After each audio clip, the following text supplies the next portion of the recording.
How about vampire hunters? Were there actual vampire hunters in the Dracula films? I think Peter Cushing becomes the iconic He's my vampire favorite. hunter, Van Yeah, Helsing, right? he's my favorite Van Helsing, but he's my favorite of anything. He's so many great roles. He's a great Sherlock Holmes too. Stoker invents the vampire hunter.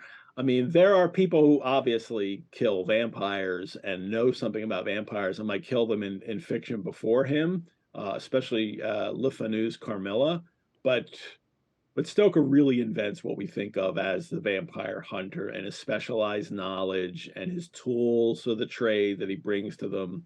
Um, that's an invention by Stoker, which means that, and you will find this frequently, that places will say, an auction will say, "Oh, we have an actual vampire kit from the 19th century." Well, all those items in those vampire hunting kits might be from that time, but there was no vampire hunting kit before Dracula. He kind of, and he doesn't even spell it out that way. It's just that we know Van Helsing has a bag with these things in it.